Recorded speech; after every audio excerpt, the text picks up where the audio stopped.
శ్రీ వెంకటేశ స్తోత్రం. కమలాకుచూచుక కుంగుమతో నియతారుణితాతుల నీలతనో కమలాయతలోచన లోకపతే విజయీ భవ వెంకటశైలపతే. సచతుర్ముఖ షణ్ముఖ పంచముఖ ప్రముఖాఖిల దైవత మౌలిమణే శరణాగత వత్సల సారనిధే పరిపాలయ మాం వృషశైలపతే. అతివేలతయా తవ దుర్విషయై రనువేలకృతైరపరాధశతై భరితం త్వరితం వృషశైలపతే పరయా కృపయా పరిపాహి హరే. అధి వెంకటశైలముదారమతే జనతాభిమతాది కదా నరతాత్ పరదేవతయా గదితాన్ని గమై కమలాదయితాన్న పరం కలయే. కళవేణురవాద్వశ గోపవధూ శతకోటిభృతాత్ స్మరకోటి సమాత్ प्रतिवल्लविकाभिमतात् सुगधात् वसुदेवसुतान्न परं कलये.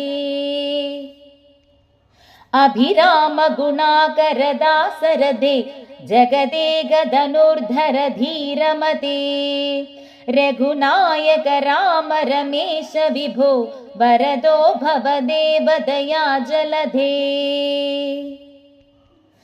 అవనీతనయా కమనీయకరం రజనీకరచారుముగాంబురుహం రజనీచరరాజతమో మిహిరం మహనీయమహం రఘురామమయే.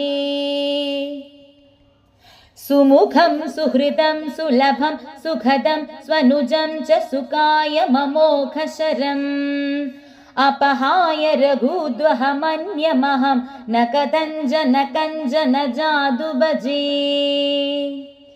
विना वेङ्कटेशं ननाथो ननाथ सदा वेङ्कटेशं स्मरामि स्मरामि. हरे वेङ्कटेश प्रसीद प्रसीद प्रियं वेङ्कटेश प्रयच्छ प्रयच्छ. अहं दूरतस्ते पदाम्भोजयुग्म प्रणामेच्छया गद्य सेवां करोमि. सकृत्सेवया नित्यसेवाफलं त्वं प्रयच्छ प्रयच्छ प्रभो वेङ्कटेश. अज्ञानिना मया दोषानशेषान् विहितान् हरे क्षमस्वत्वं क्षमस्वत्वं शेषशैलशिखामणे. अज्ञानिना मया दोषानशेषान् विहितान् हरे क्षमस्वत्वं क्षमस्वत्वं शेषशैलशिखामणे. सर्वत्र गोविन्द नाम संकीर्तनं गोविन्द गोविन्द.